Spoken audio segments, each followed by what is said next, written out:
സാറേ, BJP വലിയ പ്രതിസന്ധിയിലൂടെ കടന്നു പോകുന്നു എന്നാണ് സകല മാധ്യമങ്ങളും പറയുന്നത്. സുരേന്ദ്രൻ മാറണം എന്ന് BJPക്കുള്ളിൽ തന്നെ വലിയ പൊട്ടിത്തെറി ഉണ്ടായി എന്നാണ് സകല മാധ്യമങ്ങളും പറഞ്ഞുകൊണ്ടിരിക്കുന്നത്. കാരണം പാലക്കാട് തോൽവി BJPയുടെ മർമ്മത്തടിച്ചിരിക്കുകയാണ് എന്നുള്ളതാണ് ഒരു കാര്യം. യഥാർത്ഥത്തിൽ സുരേന്ദ്രൻ രാജിവെച്ച് പോകേണ്ട ആവശ്യം ഉണ്ടോ? അല്ല, അതിനകത്ത് ഇവരുടെ ഈ BJP രാഷ്ട്രീയത്തിന് മനസ്സിലാക്കാത്തൊരു പ്രശ്നമുണ്ട്. BJPക്കാർ മനസ്സിലാക്കാത്തൊരു രാഷ്ട്രീയമുണ്ട്. കേരളത്തിൽ CPM, കോൺഗ്രസ് നേതൃത്വം നൽകുന്ന മുന്നണികൾക്കായിരുന്നു എല്ലാ വോട്ടുകളും. BJPക്ക് എന്ന് പറഞ്ഞൊരു വോട്ടില്ല ഇവിടെ. വോട്ട് ബാങ്ക് ഇല്ല, വോട്ട് ബാങ്കേ ഇല്ല. RSSൻ്റെ കുറച്ച് വോട്ടുകൾ. ഏറ്റവും വലിയ ഹിന്ദു പാർട്ടി പോലും CPM ആണ്. RSSൻ്റെ കുറച്ച് വോട്ട് അവർക്ക് കിട്ടും. അത് നാമമാത്രമായ വോട്ടാണ് കിട്ടുന്നത്. BJPക്ക് ചെവരെടുത്ത് പോലും പണ്ടില്ലായിരുന്നു. അത്രയ്ക്ക് ആളില്ലായിരുന്നു. കുറച്ച് മത്സരിക്കും, അവർ പണ്ടേ മത്സരിക്കും, തോറ്റു. അപ്പം ആ BJPക്ക് എവിടെ നിന്ന് വോട്ട് കിട്ടി? നല്ലൊരു ഭാഗം കിട്ടിയിരിക്കുന്ന കോൺഗ്രസിൽ നിന്നാണ്. അവർ BJP ആയി വോട്ട് ചെയ്തതല്ല, കോൺഗ്രസ് മടുത്ത് വോട്ട് ചെയ്തതാണോ? കോൺഗ്രസ് മടുത്തിട്ട് തൽക്കാലം BJPക്ക് വോട്ട് ചെയ്തു. പക്ഷെ അവർക്ക് കോൺഗ്രസിന് വോട്ട് ചെയ്യാനും അറിയാം, പ്രയാസമില്ല. അതെ, പാലക്കാട് മുനിസിപ്പാലിറ്റിയിൽ അതാണ് സംഭവിച്ചത്. അവിടെ BJPയുടെ നല്ല നേതൃത്വമൊക്കെ വന്നെന്നൊക്കെ വിചാരിച്ചാൽ ഇത്രയും നാൾ കോൺഗ്രസിന് അവിടെ പാലക്കാട് മുനിസിപ്പാലിറ്റിയിൽ കോൺഗ്രസ്സുകാരായിട്ട് നിന്ന ആൾക്കാർ BJPക്ക് ഒരു ടേം വോട്ട് ചെയ്തു. ഒരു ടേമിൽ തന്നെ മടുത്തു. ഒരു ടേമിൽ, 2 ടേമല്ല, ഇപ്പം 2ാമത്തെ ടേമായില്ല മുനിസിപ്പാലിറ്റിയിൽ. 2ാമത്തെ ടേമായപ്പോൾ മടുക്കുന്നുണ്ടായിരിക്കും. അവരാലോചിക്കണം. മോഡിയുടെ നിങ്ങൾ മനസ്സിലാക്കേണ്ടത്, കേരളത്തിൽ ഓരോ ദിവസവും പുതിയ പുതിയ ആളുകൾ, ഇപ്പോൾ IPS ശ്രീലേഖ, മറ്റൊരു ഓരോരുത്തരും BJP ചേരുകയാണ്. ആരെ കണ്ടിട്ടാണ് ചേരുന്നത്? സുരേന്ദ്രനെ കണ്ടിട്ടാ? നരേന്ദ്രമോദിയുടെ നയങ്ങളും അദ്ദേഹത്തിൻ്റെ കാരിസ്മാറ്റിക്സും ഒക്കെ ചേർന്നിട്ടാണ് കയറുന്നത്. ഈ വരുന്നവർക്ക് എന്തില്ല? സ്പേസ് ഇല്ല. അതൊരു വലിയ പ്രശ്നമാണ്. സ്പേസ് എന്ന് പറഞ്ഞാൽ എന്താണ്? സ്ഥാനാർത്ഥിത്വമല്ല ഞാൻ പറഞ്ഞു. എല്ലാവർക്കും സ്ഥാനാർത്ഥിത്വത്തിന് മുഖച്ചല്ല അവർ വരുന്നത്. പലരും സ്ഥാനാർത്ഥിത്വം മത്സരിക്കാനും താല്പര്യം കാണില്ല. പക്ഷെ അവർക്കൊന്നും ഒരു സ്പേസ് ഇല്ല നിൽക്കാൻ. ജേക്കബ് തോമസ്, സെൻകുമാർ, എത്ര പേരാ വന്നത്, സാഹിത്യകാരന്മാർ വരെ. അവർക്കൊരു സ്പേസ് ഇല്ല. അത് കേന്ദ്രമായിട്ട് ഡയറക്റ്റ് കണക്ട് ചെയ്ത് സ്പേസ് ഉണ്ടാക്കിയെടുത്ത സുരേഷ് ഗോപി മാത്രമേ ഉള്ളൂ. വേറെ ആർക്കും അത് അൺഫോഴ്സ് കാണാൻ കേന്ദ്രവുമായി ഒരു പിന്നെ മറ്റേ ഡയറക്റ്റ് ബോംബെയിലുള്ള നേതാവുണ്ടല്ലോ, നമ്മുടെ ഉപരിതല ഗതാഗത വകുപ്പ് മന്ത്രി നിതിൻ ഗഡ്കരിയായിട്ടൊരു ബന്ധമുണ്ടാക്കിയത് കൊണ്ട് അൽഫോൺസ് കണ്ണന്താൻ രക്ഷപ്പെട്ടു. ഇങ്ങനെ കേന്ദ്രവുമായി ഡയറക്റ്റ് റിലേഷൻ മോഡിയുടെയൊക്കെ ശ്രദ്ധയിൽ വന്നാൽ രക്ഷപ്പെടും. അല്ലാതെ ഇവിടെ കിടന്ന് കറങ്ങണ ആരും കിടക്കുന്ന സ്പേസ് ഇല്ല. അതേസമയം നിങ്ങൾ കോൺഗ്രസ് CPM ഒക്കെ എടുത്ത് നോക്കൂ. അവിടെ വർഗ്ഗ ബഹുജന സംഘടനകളെന്നൊക്കെ പറഞ്ഞ് സാഹിത്യ സമിതി, ആ സമിതി പോലെ ഇങ്ങനെ എല്ലാവർക്കും കുറേ സ്പേസ് ഉണ്ട്. ആ ഒരു സ്പേസ് ഒന്നും BJPക്ക് ഇല്ല. പിന്നെ BJPക്ക് കിട്ടുന്ന വോട്ടാണ് കൂടുതലും. അത് BJPക്ക് അങ്ങനെ കംപ്ലീറ്റ് ഉറച്ചിട്ടില്ല എന്നാണ് ഈ തെരഞ്ഞെടുപ്പ് തെളിയിക്കുന്നത്. ഉറച്ചിരുന്നെങ്കിൽ ശരി, കോൺഗ്രസിൽ നിന്ന് വോട്ട് ചെയ്തിരുന്നവർ BJP ആയി, ഇനി ഞങ്ങൾ കോൺഗ്രസിലേ വോട്ട് ചെയ്യില്ല എന്നുണ്ടായിരുന്നെങ്കിൽ തീർച്ചയായിട്ടും അവർ വോട്ട് ചെയ്യുമായിരുന്നല്ലോ. അത് സംഭവിച്ചില്ല. പിന്നെ ശ്രീധരൻ സാറിൻ്റെ വ്യക്തിപ്രഭാവത്തിന് കിട്ടിയ കുറച്ച് വോട്ടുണ്ട് അവിടെ. പക്ഷെ അങ്ങനെ പറയുമ്പോഴും ശ്രീധരൻ സാറിൻ്റെ വ്യക്തിപ്രഭാവം എന്ന് പറയുമ്പോൾ അപ്പുറത്തെ ഷാഫി പറമ്പിലായിരുന്നു. ഇത്തവണ കൃഷ്ണകുമാർ രാഹുൽ മാങ്കൂട്ടത്തിനെക്കാട്ടിലും എത്രയോ രാഷ്ട്രീയ. പിന്നെ അയാൾക്കൊരു കുഴപ്പമുണ്ട്, എക്സ്പീരിയൻസ് ഉണ്ടെങ്കിലും അയാളൊരു തോറ്റ സ്ഥാനാർത്ഥിയാണ് എപ്പോഴും. അത് ചിലരെ കുറിച്ച് നമ്മൾ പറയുമല്ലോ. NK പ്രേമേന്ദ്രൻ ജയിക്കുന്ന സ്ഥാനാർത്ഥി എവിടെ നിന്നിട്ടുണ്ട്, ജയിച്ചിട്ടുണ്ട്. അതൊരു തലകുറിയും കൂടെയാണ്. നമ്മൾ വേറൊരു അർത്ഥത്തിൽ പറയും. അടൂർ പ്രകാശ്, അടൂർ ആറ്റിങ്ങൽ കൊണ്ടിടുമ്പോൾ ആറ്റിങ്ങലുകാർക്ക് അപരിചിതമാണ്. എന്നിട്ടും അടൂർ പ്രകാശ് ജയിച്ചു. അതേ ഇലക്ഷൻ മാനേജറാണ്. അത് ചിലർക്ക് അങ്ങനെ എവിടെ കൊണ്ടിട്ടാലും ജയിക്കും, ഒരു പവറുണ്ട്. ചിലർ എവിടെ കൊണ്ടിട്ടാലും തോറ്റു. മനസ്സിലായില്ല. അപ്പോൾ കൃഷ്ണകുമാർ ഇപ്രാവശ്യം ഒന്ന് ചാടി നിൽക്കണമായിരുന്നു. 1.5 വർഷത്തേക്ക് കയറി പിടിക്കണ്ടായിരുന്നു. മനസ്സിലായില്ല. പക്ഷേ കൃഷ്ണകുമാർ 1.5 വർഷത്തേക്ക് പിടിച്ചില്ലായിരുന്നു. ചിലപ്പോൾ ഇനി അടുത്ത് വേറെ ആൾ ജയിച്ചു പോയാൽ അടുത്ത 5 വർഷത്തേക്ക് അയാൾക്ക് അവിടെ വോട്ട് കിട്ടും. അത് കൊടുക്കേണ്ടി വരും. അപ്പോൾ ഈഗോ ആണ്. ഇവരൊക്കെ തമ്മിൽ വലിയ പ്രശ്നമാണ്. മനസ്സിലായില്ലേ? ഇവരെല്ലാം തമ്മിൽ ഇപ്പോൾ സുരേന്ദ്രൻ എന്ന് വരുന്നു, സുരേന്ദ്രൻ വരുമോ? പിന്നെ മാധ്യമങ്ങളുടെ ജോലി എന്താണ്? BJPക്കെതിരെ ഏത് ചെറിയ ഇപ്പം വേറൊന്നും വേണ്ട, സന്ദീപ് വാര്യരുടെ റോൾ എന്താണ്? സന്ദീപ് വാര്യർ ഇവിടെ സംസ്ഥാന കമ്മിറ്റി ആയിരുന്നു, മാധ്യമത്തിലൊക്കെ വരുന്ന ആളായിരുന്നു. അപ്പുറത്തോട്ട് പോയല്ലോ. വക്താവെന്ന് പറയാൻ പറ്റത്തില്ല, വക്താവെന്ന് പറഞ്ഞിട്ടില്ല. പുള്ളി മാധ്യമങ്ങളിൽ വരുന്നു എന്നുള്ളത്. അപ്പുറത്തോട്ട് പോയിട്ട് പുള്ളിക്ക് ഒരു സീറ്റ് കൊടുത്തോ, എന്തെങ്കിലും ഒരു പൊസിഷൻ കൊടുത്തോ? ഇല്ലല്ലോ. ഒരു പൊസിഷൻ ഇപ്പോൾ കൊടുത്തിട്ടില്ല, സാധാ മെമ്പറാണ്. പക്ഷെ അദ്ദേഹം ആരെയാണ് വെല്ലുവിളിക്കുന്നത്? BJPയുടെ സംസ്ഥാന പ്രസിഡന്റ് സുരേന്ദ്രനെയാണ്. ദിവസവും രാവിലെ ഇന്നും രാവിലെ വെല്ലുവിളിക്കുന്നുണ്ട്. അത് ചെയ്യാൻ പാടുണ്ടോ? അപ്പം പക്ഷേ മാധ്യമങ്ങൾ അതെന്ത് ചെയ്യുന്നു? ബൂസ്റ്റ് ചെയ്യുന്നത് മാത്രമല്ല, സുരേന്ദ്രനെ എന്തെങ്കിലും പറയണം, ഓടി സന്ദീപും കൂടി അഭിപ്രായം പറയുമെന്ന് പറയണം. അല്ലെ അയാളുടെ അടുത്ത് പോകാൻ പാടില്ല. ഇയാളാരാ സന്ദീപിൻ്റെ അടുത്ത് അഭിപ്രായം പറയാൻ? ഒരു പാർട്ടിയുടെ സംസ്ഥാന പ്രസിഡന്റ് ഏതോ അഖിലേന്ത്യാ തലത്തിലൊരു പാർട്ടിയുടെ സംസ്ഥാന പ്രസിഡന്റ് വെച്ച് പിണങ്ങി ഒരു മാറി, സംസ്ഥാന കമ്മിറ്റിയിൽ നിന്ന് ഒരാൾ മാറി, അയാൾ ഇതിന് കറക്റ്റ് ആവും? മാച്ചിങ് അല്ലല്ലോ. പക്ഷേ സന്ദീപ് രാഷ്ട്രീയം, അതാണ് രാഷ്ട്രീയം. അത് രാഷ്ട്രീയമാണ്. അത് മാധ്യമങ്ങൾക്കും ഒരു കൗതുകമുള്ളൊരു ഒരു മാധ്യമമാണ്, ഒരു രാഷ്ട്രീയം. മാധ്യമങ്ങളുടെ തീറ്റയാണല്ലോ. അതൊരു തീറ്റയാണ്. അപ്പോൾ അതും അങ്ങനെ തിന്ന് മുടിച്ച് അവരിങ്ങനെ പറഞ്ഞ് ഈ സന്ദീപ് വാര്യർ പോയതിലാണോ യഥാർത്ഥത്തിൽ പാലക്കാട്? സന്ദീപ് വാര്യർ പോയത് മാത്രമല്ല, എഫക്ട് ഉണ്ടായിട്ടുണ്ടോ? അതൊരു എഫക്റ്റ് ഉണ്ടാവുമെന്ന് പറയാൻ പറ്റില്ല. ഇവർ തമ്മിലടിയല്ലേ. കാരണം ലാസ്റ്റ് മൊമെന്റിലാണ് ഇതൊക്കെ സംഭവിച്ചത്. ശോഭാ സുരേന്ദ്രൻ ഇറങ്ങുന്നില്ല, പിന്നെ അവസാനം അവർ വരുന്നു. മനസ്സിലായി. ശോഭാ സുരേന്ദ്രന്റെ തലയിലാണ് കെട്ടിവെച്ചു. ഇപ്പൊ ശോഭാ സുരേന്ദ്രന്റെ തലയിലാണ് വെച്ചു. ശോഭാ സുരേന്ദ്രൻ 16 കൗൺസിലർമാരെ സ്വാധീനിച്ചു, ഡ്രൈവർ അങ്ങനെ എന്നൊക്കെ പറയുന്നു. പക്ഷേ ഇതിനകത്ത് വേറെ പ്രശ്നമുണ്ടായിട്ട്, ബി ജെ പിക്കകത്തുള്ള പ്രശ്നം എന്ന് പറഞ്ഞാൽ കോൺഗ്രസിനകത്തും ആ പ്രശ്നമുണ്ട്. പക്ഷേ ബി ജെ പിയിൽ അത് വരാൻ പാടില്ലാത്തതാണ്. ബി ജെ പി കുറച്ചുകൂടി ഒരു RSS സംഘപരിവാർ സംഘടനയാണല്ലോ. ബി ജെ പിയിൽ പക്ഷേ അതുണ്ട്. എല്ലാ വ്യക്തികൾക്കും എന്തുണ്ട്, ടോപ്പ് നേതാക്കൾക്കെല്ലാം താഴെ അറ്റം വരെ അവരുടെ ഒരു എർത്തിനെ ഇങ്ങനെ ഒരു ഉറുമ്പുകളെ പോലെ സൃഷ്ടിച്ചിട്ടുണ്ട്.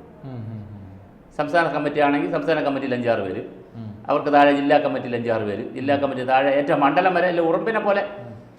ഞാൻ കൃഷ്ണദാസ് പക്ഷം, ഞാൻ മുരളീധരൻ പക്ഷം, ഞാൻ പിന്നെ കുമ്മനം പക്ഷം, ഞാൻ ശോഭാ സുരേന്ദ്രൻ പക്ഷം, ഇങ്ങനെ സുരേന്ദ്രൻ പക്ഷം, ഇങ്ങനെ കുറേ പക്ഷങ്ങളുണ്ട്. അത് താഴെ അറ്റം വരെ ഉണ്ട്. ഇത് കേരളത്തിലുണ്ട്. നമ്മളില്ല എന്ന് പറഞ്ഞിട്ട് കാര്യമൊന്നുമില്ല, ഉള്ളതാണല്ലോ, നമ്മൾ കാണുകയല്ലേ. അപ്പോൾ അതൊക്കെ കൂടി ഇവരെ എന്ത് ചെയ്തിട്ടുണ്ട്, ഇവരെ വല്ലാതെ ബാധിച്ചിട്ടുണ്ട്. പിന്നെ ഞാൻ ഈ പറഞ്ഞ ഈ കാരണം 100 പേരുണ്ടെങ്കിൽ അല്ലെങ്കിൽ എത്ര ആളുകളുണ്ടോ അതിലൊരു 50% എന്തുള്ളത്, ഹിന്ദുക്കളുള്ളത്. ബാക്കി മുസ്ലിംസ്, ക്രിസ്ത്യാനികളെ ഒന്ന് സ്പ്ലിറ്റ് ചെയ്യാൻ പറ്റിയിട്ടുണ്ട് ബി ജെ പിക്ക്. കുറച്ചൊരു കൺഫ്യൂഷനൊക്കെ ഉണ്ടാക്കാൻ പറ്റി, അവരെല്ലാം ബഹളമൊക്കെ ഉണ്ടാക്കി അവരൊരു കൺഫ്യൂഷനിലാണ്. ബി ജെ പി കൺഫ്യൂഷൻ ഉണ്ടാക്കാൻ പറ്റിയെന്നല്ല, അവർ കൺഫ്യൂസ്ഡാണ്. ബി ജെ പി വോട്ട് കൊടുക്കാവോ കൊടുക്കുക, അവരൊരു കൺഫ്യൂഷനിൽ നിൽക്കുകയാണ്. കുറച്ച് പേരൊക്കെ കൊടുക്കാമെന്ന് പറയുന്നത് കൊടുത്തു വിടുന്ന ഒരു ടോട്ടൽ ക്ലിയർ അല്ലാതാണ് അവർ ക്രിസ്ത്യൻ നിൽക്കുന്നത്. പക്ഷേ മുസ്ലിംസിന് അങ്ങനെ ചെയ്യാൻ പറ്റിയിട്ടില്ല. എനിക്ക് ചോദ്യമുള്ളത്, ഞാൻ ബി ജെ പിക്കാരനല്ല കേട്ടോ ഞാൻ, പക്ഷേ എൻ്റെ ചോദ്യം പൊളിറ്റിക്കലായിട്ടുള്ള അനലിസാണ്. യു പിയിൽ ബി ജെ പി മുസ്ലിം ബെൽറ്റുള്ള പ്രദേശങ്ങളിൽ ബി ജെ പിയുടെ ആളെ നിർത്തി അവർക്ക് ജയിപ്പിച്ചെടുക്കാൻ പറ്റുന്നു. ഈസി ആയിട്ട് പറ്റുന്നുണ്ടല്ലോ, അവർ ജയിപ്പിക്കുന്നുണ്ട്. എന്തുകൊണ്ട് കേരളത്തിലെ മുസ്ലിംസിനെ ഇവർക്ക് വിശ്വാസത്തിലെടുക്കാൻ പറ്റുന്നു? കേരളം എന്ന് പറഞ്ഞാൽ നമ്മുടെ ഇന്ത്യയിലെ 27 സംസ്ഥാനങ്ങളെ പോലെ അല്ല, വ്യത്യസ്തമാണ്. അത് പഠിക്കണ്ടേ ഇവർ? അത് പഠിക്കണ്ടേന്നാണ് ഞാൻ ചോദിച്ചത്, പൊളിറ്റിക്കൽ പാർട്ടി എന്നുള്ള നിലയിൽ. പിന്നെ അതുപോലെ തന്നെ ക്രിസ്ത്യാനികളെ ഇപ്പോൾ PC ജോർജിനെ കൊണ്ടുവന്നാൽ എന്ത് ചെയ്യണം, അദ്ദേഹത്തിന് കുറച്ച് ബൂസ്റ്റ് ചെയ്ത് നിർത്തി സ്ഥാനങ്ങളൊക്കെ കൊടുത്ത്, അല്ലെങ്കിൽ അയാളെ മകന് സ്ഥാനങ്ങളൊക്കെ കൊടുത്ത്, ഇത് അപ്പം വേറെ പ്രശ്നമാണ്. ഇതിനകത്ത് നിൽക്കുന്നവർക്ക് കൊടുക്കണ്ടേ? ഇപ്പോൾ പത്മജവാണവൽ വന്നു. അപ്പോൾ പത്മജവാണവൽ വലിയൊരു പൊസിഷൻ കൊടുത്തു പോയാൽ അകത്തിരിക്കുന്ന 2 പാരലായി കൊടുക്കും. ഇപ്പോൾ PK കൃഷ്ണദാസ് ഉണ്ടല്ലോ, അതുപോലെ മറ്റേ കണ്ണൂരുള്ള കൃഷ്ണദാസ് അല്ല, ഒരു പഴയ CK പത്മനാഭൻ, അദ്ദേഹം പറഞ്ഞു ഈ വരുന്നവരെ ഇങ്ങനെ ചുമന്നുകൊണ്ട് പോകുമ്പോൾ നിൽക്കുന്നവർക്ക് സ്ഥാനമില്ല എന്നൊക്കെ പറഞ്ഞു. അപ്പോൾ ഇതൊക്കെ ബാലൻസ് ചെയ്തുകൊണ്ട് പോകുന്നതിൽ CPM അല്ല BJP പലപ്പോഴും എന്ത് ചെയ്തിട്ടുണ്ട്, പരാജയമാണ്. തികഞ്ഞ പരാജയമാണ്. ഇതൊക്കെ ബാലൻസ് ചെയ്തുകൊണ്ട് പോകാം. പുതിയ ആളുകളെ കൊണ്ടുവരുന്നു, നിൽക്കുന്ന കുറേ ആളുകളുണ്ട്. ഇതിൽ ഫൈമി കാമുകന്മാരാണ് എല്ലാവരും ഫൈമി കാമുകന്മാരാണ്. അല്ലാതെ ഞാനതല്ലേ പറഞ്ഞപ്പോൾ അവിടെ ഒരു വ്യത്യസ്തനുണ്ട് കേട്ടോ, നമുക്കത് പറയുമ്പോൾ എല്ലാം വേണം. ജോർജ് കുര്യൻ എത്ര നിശബ്ദം. അദ്ദേഹം സംഘപ്രവർത്തകനല്ല, സംഘത്തിൽ പോയി കാണും എന്ന് പറഞ്ഞാൽ ഹിന്ദു അല്ല, ഒരു ക്രിസ്ത്യാനിയാണ്. സംഘത്തിൽ ചിലപ്പോൾ പോയി കാണും, അതെനിക്കറിയില്ല. എന്തായാലും ഇത്ര അച്ചടക്കത്തോടു കൂടിയാണ് പുള്ളി ഇത്രയും വർഷം പ്രവർത്തിച്ചത്. ഒരു പ്രാവശ്യമെങ്കിലും ജോർജ് കുര്യൻ്റെ പേര് നമ്മൾ ഇതുപോലെ തർക്കത്തിൽ കേട്ടിട്ടുണ്ടോ? ഇല്ല, തർക്കത്തിൽ കേട്ടിട്ടേ ഇല്ല. അദ്ദേഹം എത്ര അച്ചടക്കമുള്ള ആളാണ്.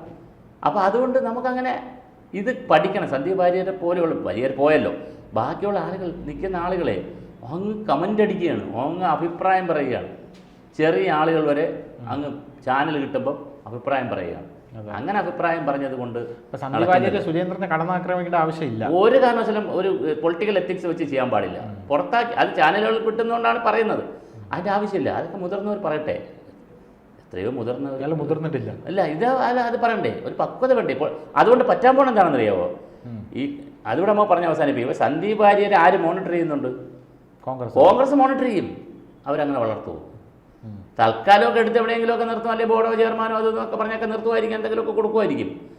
അതിനപ്പുറം വളർത്തിക്കൊണ്ടുപോകും, പോവില്ല. അവിടെയും ഇതുപോലത്തെ എല്ലാവിധ സംഘർഷമുള്ള അവിടെ നല്ല കസേര കിട്ടിയില്ലെന്ന് പറഞ്ഞാൽ അങ്ങോട്ട്. അതെ, ഇത് കസേര കിട്ടിയില്ലെന്ന് പറഞ്ഞാൽ അപ്പുറത്ത് അവിടെ ഇതിനേക്കാൾ സംഘർഷമാണ്. അപ്പോൾ അങ്ങനത്തെ ഒരു രാഷ്ട്രീയ സാഹചര്യത്തിൽ വേറൊരു തലത്തിലേക്ക് BJP മാറി ചിന്തിക്കേണ്ടതുണ്ട്. BJPയുടെ വർഗ വിഭജന അല്ലെങ്കിൽ അങ്ങനെ ഒരു സംവിധാനം ഉണ്ടല്ലോ, താഴെ വിദ്യാർത്ഥികൾ വരെയുള്ള സംവിധാനങ്ങളെക്കുറിച്ചൊക്കെ അവർ ആലോചിക്കുകയും ഈ ഹിന്ദുത്വം കേരളത്തിലൊരു കാര്യം കൂടി ഞാൻ പറഞ്ഞ് അവസാനിപ്പിക്കാം. BJPക്കാരിലും എന്തുണ്ട്, അല്ലെങ്കിൽ കടുകട്ടി ഹിന്ദുവിൻ്റെ മനസ്സിലും മതേതരത്വ ചിന്തയുണ്ട്. 100%. കേരളത്തിൽ അങ്ങനെ ഒരു ഉണ്ട്. ഇടതുപക്ഷ ചിന്തയുണ്ട്. അതെ, ഇടതുപക്ഷം. ഒരു പുരോഗമന പൂർണ്ണ മൊത്തം ഒരു ഇടതുപക്ഷ ചിന്താഗതിക്കാരാണ്. ഒരു പുരോഗമന അതായത് പുരോഗമനം പറയണം. അതെ അതെ ഉണ്ട്. കാണിക്കുന്നത് തോന്നിവാസമായാലും അല്ലെങ്കിൽ വീട്ടിലൊക്കെ ആയാലും പറയുന്നത് എന്തായിരിക്കണം? പുരോഗമനമായിരിക്കും എന്നൊരു ചിന്ത ഇവിടെ കിടപ്പുണ്ട്. അവിടെ വന്ന് ഹിന്ദുത്വം പറഞ്ഞാൽ ഓടില്ല. മനസ്സിലായി? കാരണം ഇത് കിടക്കുകയാണ് ഇവിടെ. ഈ പുരോഗമനപരമായിട്ട് ഹിന്ദുത്വം പറയണം. പുരോഗമനപരമായ കാര്യങ്ങൾ പറയണം, പുരോഗമനപരമായ കാര്യങ്ങൾ ചെയ്യണം. അല്ല ഡയറക്റ്റ് ഹിന്ദുത്വം എന്നും പറഞ്ഞാലൊന്നും ഇവിടെ അത് ഏൽക്കുന്നൊരു സൊസൈറ്റി അല്ല ഇവിടെ. അത് കഴിഞ്ഞു, ആ കാലം കഴിഞ്ഞു. മനസ്സിലായില്ലേ? ആരിപ്പോൾ NSSൽ നിൽക്കുന്നവർ NSSലും നിൽക്കും, പുരോഗമനത്തിലും നിൽക്കും. ഓക്കെ. SNDPയിലും ഉണ്ട്, പുരോഗമനത്തിലും ഉണ്ട്. ഒരേ സമയം ഒരു ജാതി സംഘടനയിൽ നിൽക്കാനും തയ്യാറാണ്, പുരോഗമനപരമായി ചിന്തിക്കുകയും പ്രസംഗിക്കുകയും ചെയ്യാൻ തയ്യാറാണ്. അമ്പലത്തിലും പോകണം, അതേസമയം ദൈവവിശ്വാസം ഇല്ലെന്ന് പറയുന്നത് സ്വീകരിക്കുകയും വേണം. മാർക്സിസ്റ്റ് പാർട്ടിയിലും ഉണ്ട്, ക്ഷേത്രത്തിലും പോകും. അതെ അതെ, രണ്ടും ഉണ്ട് അവര്. പിന്നെ ഉണ്ട്. അപ്പം ഇവിടെ വന്ന് വൈരുദ്ധ്യാത്മക ഭൗതികവാദത്തിന്റെ ക്ലാസ്സും കേട്ടിട്ടാണ് 1 മിനിറ്റ് ഞാൻ പള്ളിയിൽ പോയിട്ട് വരട്ടെ എന്ന് പറഞ്ഞ് ഉച്ചയ്ക്ക് പള്ളിയിൽ പോകാൻ സമയം കൊടുക്കുന്നത്. ഇപ്പം DYFI ക്യാമ്പിന് വരെ പള്ളിയിൽ പോകാൻ സമയം കൊടുക്കല്ലേ. അപ്പം അതുകൊണ്ട് കേരളത്തിന്റെ ഒരു സാംസ്കാരിക സാമൂഹ്യ രാഷ്ട്രീയ ചരിത്രം ആര് പഠിക്കണം? ഈ BJP പഠിക്കണം. ഒരു വികസന അജണ്ടയും BJPക്കില്ല. ഉണ്ടോ? കേരളത്തിന്റെ വികസന അജണ്ട എന്താ? അവർ വികസന കോൺഗ്രസ് ഒക്കെ നടത്താൻ സമയമായിരുന്നേ. പേരെന്ത് വിട്ടുള്ളൂ. ഈ ഇത്രയും സാമൂഹിക സാംസ്കാരിക രാഷ്ട്രീയ നേതൃത്വത്തിൽ ഒരുപാട് അക്കാഡമിഷ്യന്മാർ അവർക്ക് കിട്ടിയല്ലോ, ഒരുപാട് പ്രഗത്ഭരെ കിട്ടിയല്ലോ, IAS IPS. ഇവർക്കൊക്കെ സ്പേസ് വരുന്നപ്പോഴാ നല്ല പഠന കോൺഗ്രസ്സുകളൊക്കെ നടത്തണം, നല്ല ഉച്ചകോടികളൊക്കെ നടത്തണം. അങ്ങനെ ഇതിനെ വൈബ്രൻ്റ് ആക്കി ഒരു വികസന അജണ്ടയൊക്കെ വെച്ച് ഹിന്ദുത്വമൊക്കെ അവിടെ നിൽക്കട്ടെ, അതൊക്കെ വന്നോളും സ്വാഭാവികമായിട്ട്. വേണമെങ്കിൽ വരും, വേണ്ടേ വരില്ല, സമൂഹം എടുത്താലല്ലേ വരുള്ളൂ. അല്ലാത്ത പുതിയ കാര്യങ്ങൾ പറയുകയും മുസ്ലിം സമുദായത്തിലുള്ള സാധാരണ മുസ്ലിങ്ങളെയും വിശ്വാസത്തിലെടുക്കുന്ന, ക്രിസ്ത്യാനികളെ അഡ്രസ്സ് ചെയ്യുന്ന, അവരുടെ പ്രശ്നങ്ങൾ അഡ്രസ്സ് ചെയ്യുന്ന, ദളിതന്മാരുടെ പ്രശ്നങ്ങൾ അഡ്രസ്സ് ചെയ്യുന്ന, പട്ടികജാതി പട്ടികവർഗക്കാരുടെ പ്രശ്നങ്ങൾ അഡ്രസ്സ് ചെയ്യുന്ന, ഇവിടുത്തെ പരിസ്ഥിതിയെ അഡ്രസ്സ് ചെയ്യുന്ന, കാലാവസ്ഥയെ അഡ്രസ്സ് ചെയ്യുന്ന, സാമൂഹ്യ വിഷയങ്ങളെ അഡ്രസ്സ് ചെയ്യുന്ന, അൺഓർഗനൈസ്ഡായിട്ട് കിടക്കുന്ന കൈത്തറി, കശുവണ്ടി തുടങ്ങിയ ഒരു വലിയ ശൃംഖലയാണ് കേരളത്തിൽ കിടക്കുന്നത്. അവരെയൊക്കെ അഡ്രസ്സ് ചെയ്യുന്ന ഒരു രാഷ്ട്രീയം BJP കൊണ്ടുവന്നാൽ സാധ്യതയുണ്ട്. കാരണം ജനങ്ങൾക്ക് 2 ഓപ്ഷൻ ഉണ്ടെങ്കിൽ 3ാമത്തെ ഓപ്ഷനിൽ പോകാനും പ്രശ്നമില്ല എന്ന് അവർ തെളിയിക്കുന്നു. തീർച്ചയായിട്ടും സാധ്യതയുണ്ട്. പക്ഷേ അതിന് ഒരു സുരേന്ദ്രൻ വേഴ്സസ് സന്ദീപ് വാര്യർ എന്ന് പറഞ്ഞുള്ള ചർച്ചയിലൊന്നും അതിന് സ്കോപ്പില്ല. Thank you. കൂടുതൽ വാർത്തകളും വിശേഷങ്ങളും നിങ്ങളിലേക്ക് എത്താൻ ABC മലയാളം സബ്സ്ക്രൈബ് ചെയ്യുക, ബെൽ ബട്ടണും അമർത്തുക.